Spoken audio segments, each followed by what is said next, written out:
Okay,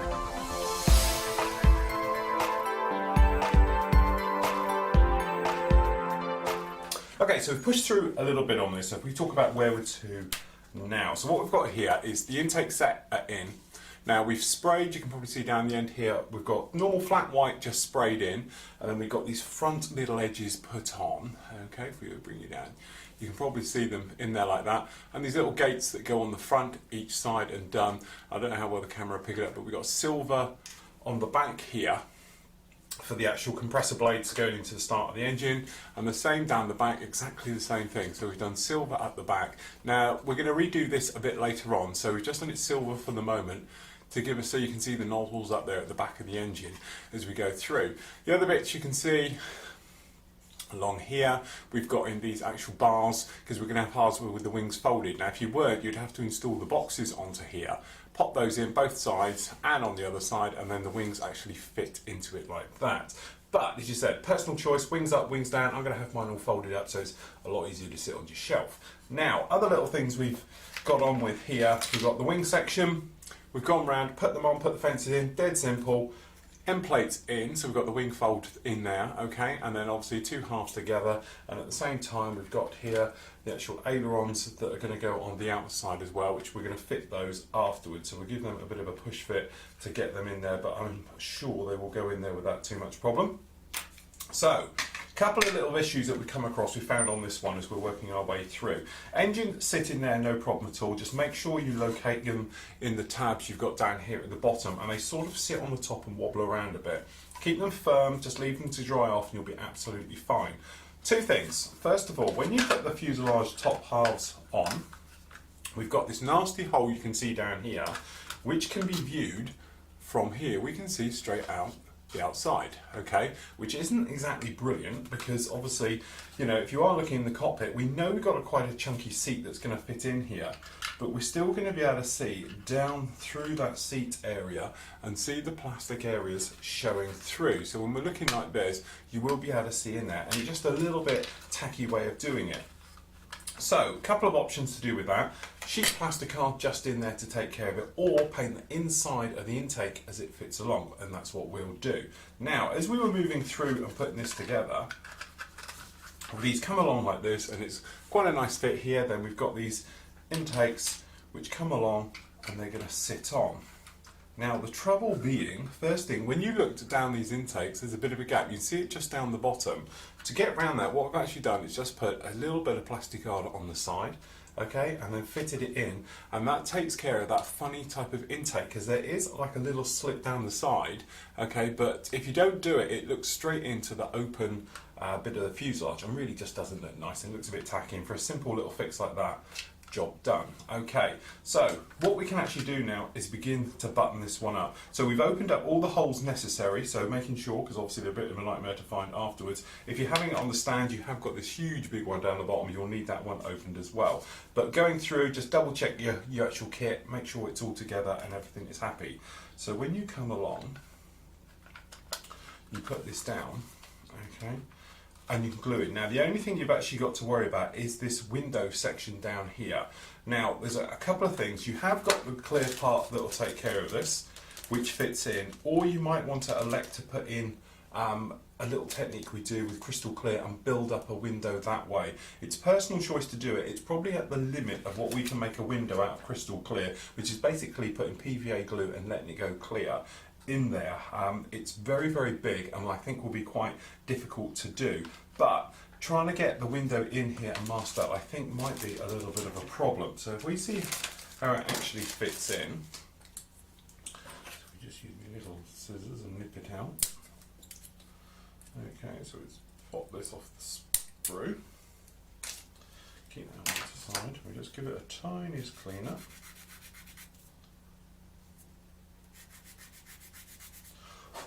Now the trouble with fitting this in here, okay, is that it's very, very tight to get it all in, because obviously we've got the main fuselage set in there at the moment, but what you can do is slip it up the inside, okay, without it falling through. And as I say, it's just a little bit difficult. Make sure the curve goes to the top.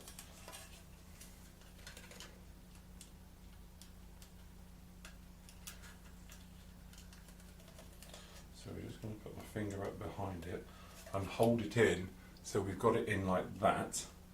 Okay, and if you're happy of how that's going to sit and be, what you can do then is come along, a little bit of crystal clear on the inside and set it in position. But it's never going to be a particularly nice area, I don't think. So what I'm going to do is just put a tiny bit of liquid cement. So we've knocked off all the excess and we're just going to touch the tiniest drop all around there, just to hopefully hold it into position. Now, because we've used such a small amount, I'm hoping that you're not going to get the fogging as it's going to go through. So literally tiniest amount going up into there. We'll see how it happens. We're going to let it dry for a few minutes, okay, and then we're going to put a tiny bit of crystal clear just on the back of it, just to sort of hold it into place, because now we've got the difficult part of getting this area down here and this top one to go together without causing any pain, for want of a better word. Now on here as well, you might see two little tabs on here as well. I'm inclined to leave them because I think it's going to hold that window and stop it pinging through the bottom. It's not going to take long for that to dry, so we'll just give it a couple of minutes, come back and we'll try and button it all together. Okay, so that window is now dry in here. I'm hoping it's not going to move. It's one of those things, if it moves when we've got it together, it will be a bit of a problem, but hopefully I can get down from this top area to get it out. We get it in there with tweezers, get it out, and we'll go with plan B and make one out of crystal clear. But for the moment, what we're going to do is just simply pop it in and just see how it all lines up down in here. All seems to be in there quite nicely, so we're just going to grab a couple of pegs just to hold on to the outside areas just for a minute. Pegs are probably better than anything else we've got. So we'll just pop these down in here. Okay, so usual thing with the gluing, what we're going to do, start off with an area, plenty of extra thin. Okay, let the capillary action do the work. So you basically touch and just give it a gentle movement just to help pull it along a little bit. Just like so. Okay, so we're going to work out very carefully around this window area without flooding it too much. So you can see, you'll see it zip off around it. Now there is gaps around this as well, but hopefully we can get in with bits of filler and perhaps a Mr. Surfacer to take care of it, because they're not the best ones in the world. A couple of little locating ones, you can see one down here, so we'll give that a good dollop because that'll help lock things in. And then what we're going to do is basically work around all these wing join areas. And for the moment we're just going to touch and flow and let the capillary action tend to do the work here, rather than getting in and doing anything sort of hasty. And then once it's got a bit of a grip, what we should find is we can come round and re-glue everything up nice and tight. Come along, polishing, sponges and sticks to take care of any major joins that need buffing in and things like that. Got a bit of a bump down the back here. I think that is an ejector pin mark, which I should have looked at before in all honesty, but I didn't see it, so never mind. We're on our way gluing now, so we can't really change, so we'll just press on. It's never an easy one having these large seam lines running down the sides of aircraft. It's far easier to have them on the top. It's easier to sand. When they're on the side here, because they're quite flat, they can be a little bit problematic. So we'll give it a good old go. So plenty of glue as we're running around. So we've got just around the back here, got a couple of joins. Now we've got lots of doors and things going to go on the bottom of this. So we'll just give that a bit of a nudge. What we do, come along with some bands. It's a little bit dry on the outside now. So what we do, we're just going to put a rubber band around the nose, just to hold that in. And then what we'll do, we're going to start moving our pegs and clamps around as we make our way around the entire model. Pop one on the back end here. Let's join back here. A little bit touchy, so what we'll do, we'll pop in here with scissors to bite it down, to pull that into place. Just hold on a second, you should find it will hold like that one did. We'll do the same on the outside, not too keen on that joint, looks a bit of a mess.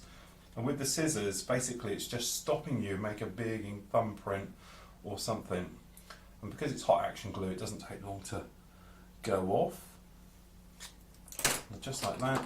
So just these little veins as they're joining, that just holds it all together. A little bit of glue on each one. Okay, the top and the bottom of this wing set. And then we can reclamp. Just to hold that all in. Okay, so we'll make our way around absolutely everything, glue this one up nice and tight, and then what we can do is put on these covers. So literally it's going to fit in. Have a look, this one is okay. It's the next one we need to paint black on the inside, which we'll do afterwards.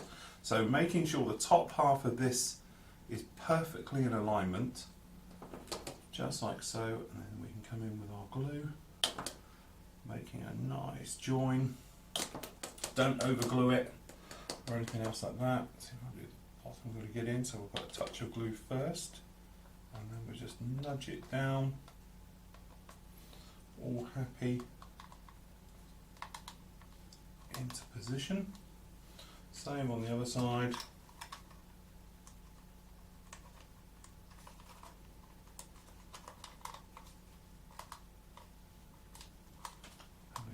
That one's not sitting correctly, so we'll play with that in a moment. So what I don't want to do is sort of rush in here. So what we need to do, this one here, which is part, just checking, 11A, which is going to fit in here like this. This is the one which, when you look from the inside, needs painting. Now you can either go in from the inside and give it a bit of a brush job, or you could paint this black separately. I'm going to paint this one separately before it all goes in. So what I'm going to do, we'll get the other intake fitted, those bits painted up and sealed in, we'll unpeg, check it's all in there, and then we can get the boom system on this one, these big booms on the back, making sure they're all square and everything, and really start bringing it together.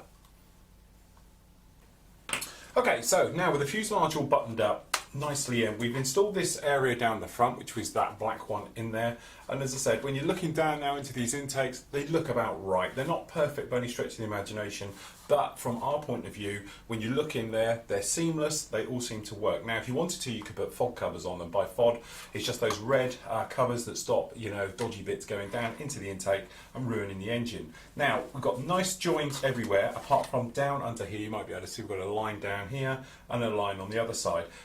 I'm probably not going to try and glue them up, it's a little bit too big, but what we're going to do, we're going to bring it all together now by adding a few of the larger bits to it, and then afterwards we'll go along with some liquid putty, things like that, and take care of any seam lines. So now we're happy with those areas. We've got two things we need to do. First of all, we've got these technically flapper-on type objects which go underneath here just like this. Now they're two parts that are built up. Depending on if you want them deployed or closed, we're going to be folded up, so we're going to have them closed. But if you did, you want to use different parts. So check out part 48 on the instructions and it will guide you through which ones you're going to need.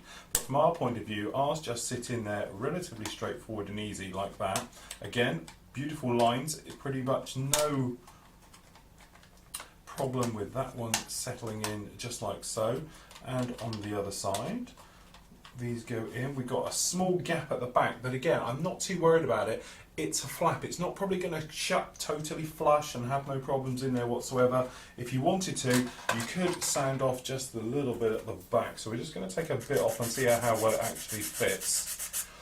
Say, with all sanding, little and often, if you get in there and you sand too much, before you know it, you're going to be taking too much down. So we're taking just a fraction more off there, keeping the same angle. Okay, and all you do is keep working it along. It's pretty much there, just a little bit at this end now. Okay, and there we go. That fits in there now, totally flush. So we've got a small gap appeared at the back, which is what we didn't want, but we're going to glue this in anyway. Purely through over sanding. Okay, we'll probably be able to take care of that anyway. So we're just going to grab some scissors just to nudge this down at the back here to keep it all flat and leveled in. That's one side in, same for the other. So we'll take it just a fraction off the back of this one as well.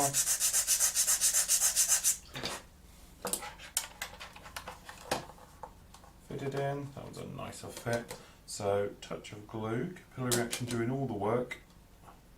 But remember, if you're doing it perhaps a powered down look, these can be deployed, or if you're doing it in a type of a landing configuration, things like that, then obviously make sure you use the other parts. The other parts you'll be using got little tabs on them. Parts 14C and 13C have got little tabs, and what it is allows them to manoeuvre in there. So that's those in. Drop the glue just down in there. Again, if you have got a gap like we've made at this one, this side's perfect, the other side's got a small gap, then obviously you can take care of that afterwards. Now, big thing about putting this thing together, these big areas at the back, these tail booms that fit in and give the Vixen its distinctive shape. Pretty straightforward, got a bit of a gap running down on this side, so we might want to take care of that. Okay, but basically not a bad fit at all. They all go in there very, very nicely, so we've got to just fiddle in this little bit up here for put the tail system in, but it all clicks in. But again, it's this flap system of getting it to join in there, so it may be worth having a little bit of a play with it just to make sure it all fits in there nicely. Okay, when you're happy of how it's sitting, we're going to glue it all in. So plenty of glue, tracking it down these long wing joins. Okay, as we go, both sides. So we're going to do just the same on the other one as well. Okay, so we'll get that one installed. Bit more glue at the front here and slightly twist it towards. We might pop a rubber band on this area here, because this front one has got a little bit of a gap. So I think if we pop in a rubber band just around this area here, it should pull them nice together. So we'll get these installed. Okay, so as you can probably see in front, we've got a lot of bits and pieces on the go now, and we've tidied up a lot of loose ends and got things moving ahead. First of all, wing section is all now completely done. We've installed the actual ailerons onto this. To be honest, should have fitted them before we closed it together, would have been a lot easier. All I did was nip off the back ones and then slide it in, and then that way we've still got the detail on the block. We can put in a couple of little bits down here if you needed to, just to tidy it up, but it was a bit of a hard fit to get them in. But both the wing sections are now completed. We've gone along and done a few other things. Fuel tanks, we've put them together. No problems, just make sure you sand them down both sides before you fit them together, otherwise you get a few gaps. They're done. The rocket pods we've put together as well. Should be a little around here somewhere. I did have 4 of the actual rocket pods. There we go. They're done as well, making sure you sand them down nicely. They've all got to be polished up and rescribed. We've done the dive brake on the bottom and added the little fences onto each side as is required. We've taken off and cleaned up the actual main gear doors and had a look at those. They're done as well, and the parts there. Same with the actual wheels. Obviously we've got the weighted wheels here. Weighted wheels basically means they're slightly bulged on the side, okay, to make it look like you've got the natural spread of the tyre as it's down. So it had a centre seam, sanded it, polished it, and all ready to go. We've got the hubs there for it and the main wheel.